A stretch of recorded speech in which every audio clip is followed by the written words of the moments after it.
And one of our locals members, S. Smith Perry, wanted to share the story, and I had seen it as well. So I found a better copy of the story, and it's about cameras in the classroom. Oh, one of my peccadillos. Yeah. And this is called the DIY version of cameras in the classroom, and here's a clip.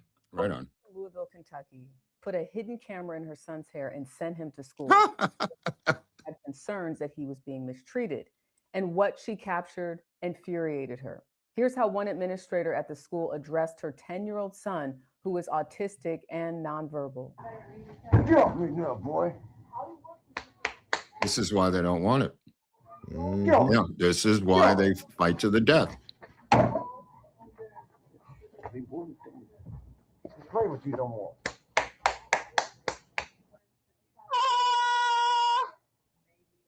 You don't like it, stay home. What sounds like a slapping sound is actually Samaj clapping, according to his mother, Tiffany Lee. My son claps as his stemming mechanism. At a very young age, he was self-abusive, and me and his father taught him to clap so he wouldn't self-abuse. But we always told each other and other people around, do not stop him from clapping because it's a reason for it. Now, she insists it's the way that the teacher was speaking to her son and the yelling that followed that really made her upset. It sounds like a grown man that's angry with another grown person, but this is a child that cannot speak. My baby, my sweet baby, that doesn't hurt anyone. He's hurting my child. He's verbally hurting him, and I know he physically hurt him. How do you know? And I'm guessing that the clapping is kind of like an OCD mechanism, whatever, to help vent out. You were watching the Tourette's thing with tics and different. Yeah, it's a type of Tourette's. It's definitely in that area. But they said they taught him how to do this to avoid. It could replace head banging, which is a common thing. Obviously, later on with teenage girls, there's cutting involved, but that's a different type of thing. But Dr. Drew told me yesterday that kleptomania becomes a thing for teenage girls who are detoxing from opiate addiction. That one I never heard before. Very interesting. But is that what happened with Winona Ryder? That's what he said. Yeah, he told me that yesterday. Okay. Yeah, wow, I didn't know that. Yeah, we were talking about Winona Ryder. Anyway, the fact of the matter is we're reduced to hiding cameras in the hair of autistic children. Think how insane this sounds to a society that has cameras of every square inch of society, except the most valuable commodity on the face of the earth, our children. And people say, well, Mark, the teachers union will never put up with it. I've heard this argument for 5 years. I've been pushing for cameras in the classroom for 10 years. Cut off federal funding immediately to all schools that don't cooperate with cameras installed in the classrooms. They will install the cameras in the classrooms in the threat of reduction and an executive order by Donald Trump, plus the threat of withholding federal money. You will see cameras in the classrooms within a month. Yeah. And I'm sorry. It's people like, who are complete, deniers of any progress on the earth, saying this can never happen. I mean, if that's the way you roll, it's such a negative thinking type of framework of the society. I don't think like that. Putting a camera in the classroom is such an infinitesimally small idea. And it's so obvious that it's needed that you don't have to be Einstein to figure this out. They don't want it because they don't want their members to get caught abusing children sexually or physically. That's it. It will also capture the course list. It will also capture their Marxist dogma if they're spewing it. That's why they're going to fight this to the death, and why I've called for Trump to issue an executive order and threaten to withhold federal funds K through 12. Well, and the thing is, too, Trump can do that with the federal funds, but he also could lean on people like Ron DeSantis and some of the governors. Oh, for sure. Because they could, but if they do it on the state level, then we'll have, all the red governors could do it the next day.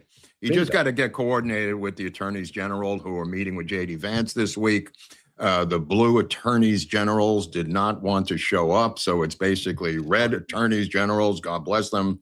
and they're going to conspire together to root out corruption within the particular state. So the Blues did not want to show up. Actually, think about that. The law enforcement highest official of the state would not meet with the vice president of the United States over corruption for political reasons. Yeah, and I'm trying to think about it. I cannot recall, and somebody in the chat or anywhere else can correct me if I'm wrong.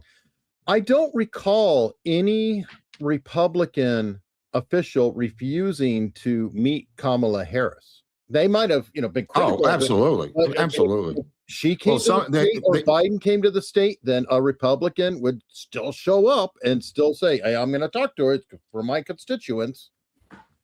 Well, they pointed out yesterday how every blue state put out messages for Memorial Day, calling some of them mentioning the 12 or 13 who have died during this Iran conflict as Trump's war in their official tweets from their state governments, and also half of them celebrating George Floyd Day instead of Memorial Day. And I predict they will attempt to conflate these two holidays if they ever retake power. And I will predict that certain states will pass legislation making May 25th George Floyd Day. Which is, yes, beyond disgusting. And to counter that, because I need to clean my my ears out from hearing that. I don't know if you saw this. This is something that I wish would go viral all the time. This lady here, Cheryl Ann, made a request on X on Sunday saying, "Hey, if any of you happen to be going to Arlington National Cemetery, could you take a picture of my husband's tombstone?" Oh, that's great. Yeah, that's great. And it was staggering because people really took up the cause. That's beautiful. And these include this individual here who went and presented on there and left a coin. Wow. Well, that's beautiful. Wow. From the director of national intelligence. That's Tulsi Wow, that's Gabbard, wonderful. Wow. Leaving this, but it's not only her, it's many others. I believe it was Nick Sorter. Wait, is this Tulsi right there? That's Tulsi, yes. Oh my God, wow. And you see the flowers? That is from different people who even brought flowers to go to and leave that. I think Nick Sorter is one of them, on X. I'm not sure if you follow him. He's a really good journalist out there. Did you see the tweet by Kamala Harris yesterday? Enjoy your barbecue this weekend, this long weekend. That's all she wrote about Memorial Day. I swear to God. It's astounding that the vice president of the United States would simply write, "Enjoy your barbecue for the long weekend," without mentioning what the F the holiday's about. I mean, they're so tone deaf. It's breathtaking. It's to be expected, but like I said, that's why I want to, I really want to spotlight this because it's important. It's beautiful. Yeah. And here's all these people, they're going to the grave, all these responses, and this is her husband, and it just goes on and on. Well, a lot of people go to Pepperdine. In Pepperdine, they have like this sea of flags on the front of the university every Memorial Day, thousands of flags, American flags, small ones, and people go from all the way around Southern California to go to Pepperdine and Malibu to see the flags.